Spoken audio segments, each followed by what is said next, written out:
Hello everyone, welcome back to the channel and to the first part of a series where I'll be exploring the fundamentals of miniature painting. In this first video, I'll be covering the topic of glazing, but I hope that in time these videos will help to form part of a more comprehensive guide on some of the core techniques and principles, helping to demystify the process in much more detail than I previously explored. This series will primarily be aimed at newer miniature painters, but hopefully there's some tips and information here that even intermediate or advanced hobbyists can learn from. Glazing is one of the most important and useful techniques to learn if you're interested in really pushing your miniature painting to a higher display level. If you've watched pretty much any of my previous videos, you'll have no doubt seen me use this technique many times before. It has an incredible amount of uses, including creating smooth blends or transitions, enhancing depth and saturation of color, altering hues, or even as part of creating more advanced special effects like object source lighting, non-metallic metals, and surface reflections. So, what is a glaze? The most common definition, at least when it comes to traditional art, is a transparent or translucent color applied to modify the effect of a painted surface. But when it comes to miniature painting, there's a few different types and uses of glazing, which I'll get into with some examples later on. But first, I want to cover a few other really important things to keep in mind before we can even apply any paint to the miniature. Before I can even start to apply the glaze, it's important to mention proper brush selection. For acrylic paints, which is what the majority of miniature painting is done with, I really recommend picking up at least a couple of Kolinsky sable brushes. These are soft natural hair brushes that are going to hold on to moisture much better than other synthetic equivalents, and they're going to make this technique much easier to apply. As for the specific brand of brush, this is largely going to be down to personal preference, and there's a ton of different ones that will work well. However, these are the ones that I've personally used and can recommend. These are all standard round shaped brushes, and as such they have a really nice flow and liquid capacity. I know in the past I've recommended more triangular shaped brushes like the Miniature Series 7, and these are great for edge highlights, but they aren't really going to be an optimal shape for glazing. Now, when it comes to the size of the brush, it's really important to select one that's large enough, as this is going to provide good flow of the glaze onto the surface. A larger brush will also enable you to cover large areas fairly quickly and with broader and smoother brush strokes, without the need to refill it constantly. Although brush sizes aren't universal and will actually tend to vary from brand to brand, I recommend starting with around a size 2, as this will enable you to tackle the majority of surfaces on the miniature. The technique of glazing can really be used with any type of paints. In the context of acrylics, that includes regular paint, but also in the miniature painting hobby, those labelled as washes, shades, and contrast paints. By far one of the most common questions that I get asked when it comes to glazes is how much do I dilute the paint, and it's one of the hardest things to really give a definitive answer to.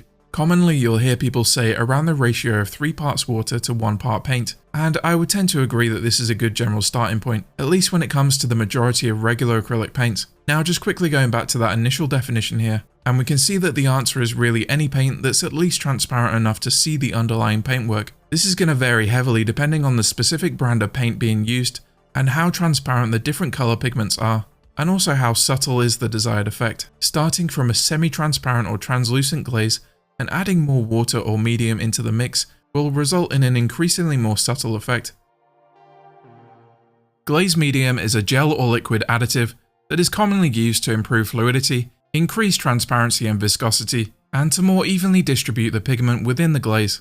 See, acrylic paint for the most part contains 3 main constituents: the pigment, which is the color itself, the binder, which is usually some kind of acrylic polymer, and the vehicle, which for water-based acrylics will just be water. The pigments themselves are like extremely small individual grains of color, usually comprised of some finely ground minerals. This powder is then mixed with the medium, forming the paint itself. Other than making the powdered pigment into an actual paint that we can use, this medium has some other important benefits, improving the viscosity and flow of the particles of pigment, and improving the performance over water alone. Different paint companies will spend a long time fine-tuning these ingredients for their products.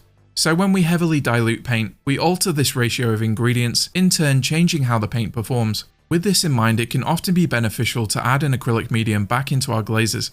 I personally find that they can help to spread and even out the pigment within the glaze, and help to achieve a smoother result more easily. However, they are by no means required, and in fact I know many amazing professional painters that use glazes heavily and never use any additives or mediums at all. So it's very much a matter of trying a few out and seeing if you personally find any benefit to using them.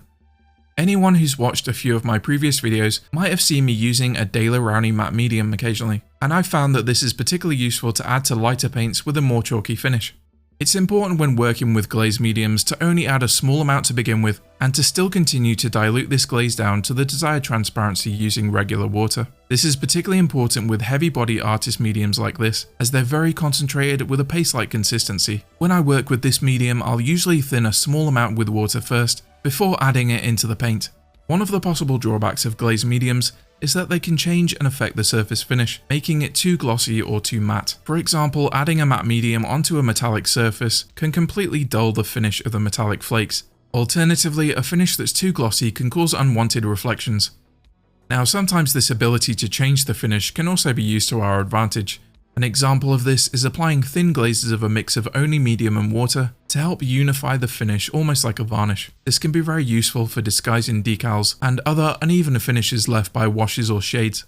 One of the main reasons that I particularly use this medium is because I found it to be very reliable when it comes to the finish. More liquid mediums like Vallejo's matte glaze medium and even Citadel's Lamian medium can also be used. However, in the past I found that the finish can be a bit unreliable with these, especially when they've been left unused for a while and the ingredients have become separated, so make sure to test them out first if this is the case. When it comes to miniatures in particular, it differs from traditional art in that we're dealing with three-dimensional objects, so applying too much of a thin liquid paint to the surface, it will naturally tend to flow into the recesses and the lower parts of the miniature first. This effect can be very useful when applied to detail areas with lots of recesses to create some quick shading, and this is commonly referred to as a wash. Now, although washes and glazes both use heavily diluted and transparent paint, and there's also a lot of other ingredients in bespoke miniature washes, shades and contrast paints, such as flow improvers, but the key difference is really in the application itself. Washes for the most part are applied with much more of the liquid in the brush to enable it to flow into the recesses, covering large areas quickly and creating the shading in only one or two applications.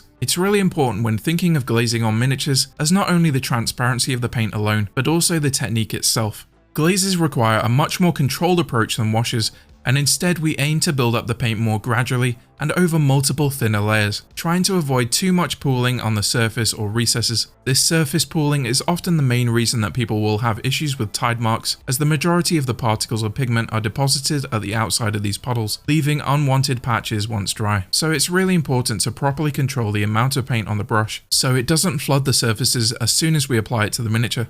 How do we do this? Well, a lot of people will recommend using a piece of damp paper towel, and this is a great option. And it's important that this paper's damp so that it doesn't just instantly absorb all of the liquid and dry out the brush too much.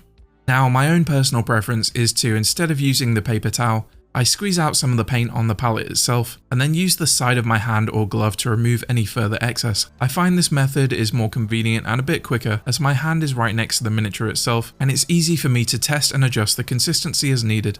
As I mentioned earlier, pigment itself is usually comprised of extremely finely ground minerals.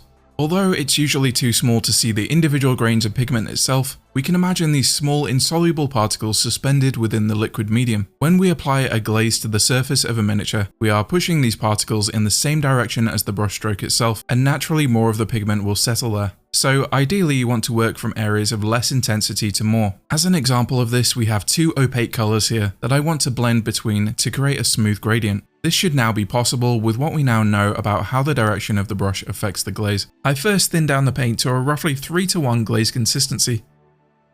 I then removed most of the excess paint from the brush to avoid too much pooling. The yellow glaze is then pushed from the orange section back into the yellow. It's important to be patient with this technique, as it can take several layers to see the effect.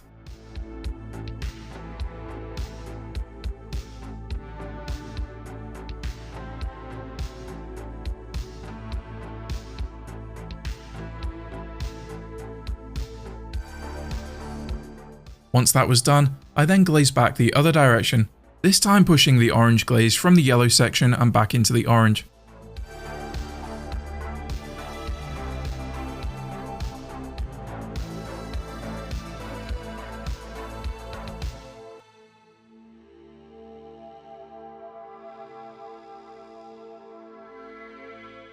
Some amount of back and forth is often required when glazing, in order to get a completely smooth transition. The pore coverage that normally makes more saturated colours like yellow very frustrating to work with can actually make glazing much easier when working over a similar or lighter colour base coat. And you might notice that glazing tends to be much easier when there's less of a difference in hue or value, so analogous colours or ones that are right next to each other on the colour wheel will tend to be easier to glaze in between. Glazing between colours that are further apart on the colour wheel, like this blue and red, will also work, however you might need to make more thinner glazes to get a smooth transition. If there is a large difference between the hue and value of the colours that you're glazing between, then I recommend making some more gradual mixes between the colours. The first and most general application of glazing that I personally tend to use a lot is to create smooth blends or gradients. Usually this is working from a midtone and then adding graduated shading and highlights into an area to create volume. As for which way around you decide to do this, shading or highlights first, is really up to your own personal preference. However, something to be aware of when glazing is the difficulty when trying to achieve a smooth transition when working lighter in value than the underlying base layer. This sometimes occurs as a chalky, inconsistent or patchy finish, and it's caused by the white pigment that's commonly used. This has a larger pigment size and tends to clump, as well as being generally much different in value than the paint it's being glazed over, and therefore much more obvious. This white pigment is also added to a lot of paints along with black to change the tone of the colour, but also to create opacity and coverage of the paints that we use. For this reason, most high chroma single pigment paints will tend to glaze much more smoothly over a lighter base coat and retain a very strong depth of colour. Now there's a couple of ways around this problem that a lot of lighter paints in particular have, and this first method is just to more gradually build up the paint by slowly mixing it into the base layer. So instead of jumping all the way up in value to a light blue, I incrementally add more of the highlight into the base paint. I will also tend to thin this glaze to around the 3:1 ratio to begin with, and then dilute this much further as more layers are applied, and as I try to refine the blends with a more subtle effect. I'm also allowing each layer to fully dry before continuing to build up more, and this is really important to avoid tearing the surface of the paint. Remember, we're dealing with a heavily diluted paint, and this will affect the drying time. Rather than waiting for each layer to dry though, I tend to just keep working my way around the other surfaces, leaving around 30 seconds or so in between applications. Normally if it looks dry, then it should be safe to work over.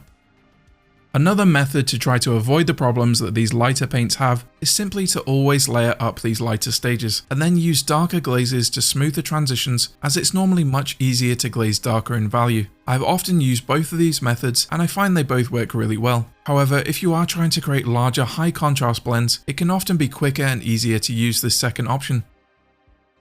I know I've touched upon this before in previous videos, but I thought I'd briefly mention another technique that might be useful. And you might often hear this referred to as stipple glazing or micro glazing.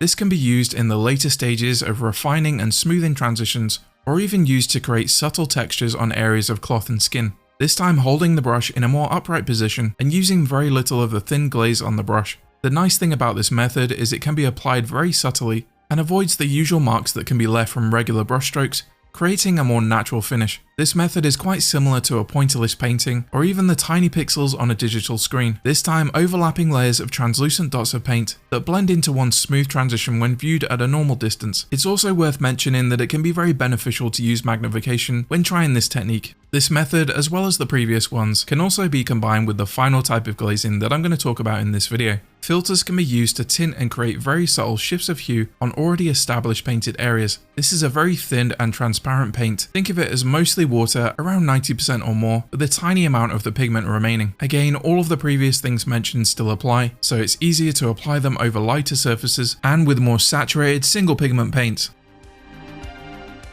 Glazing can take some time and patience to get right, but it's a very forgiving technique that once mastered can really take your miniature painting to a high level. And if you keep in mind these general principles, it should be a much easier process. As usual, if you have any questions regarding this technique or any others, or you would like to see me cover a particular technique as part of this series, please let me know in the comments below. As usual, thank you to everyone who supports these videos here on Patreon, and I'll catch you in the next video very soon.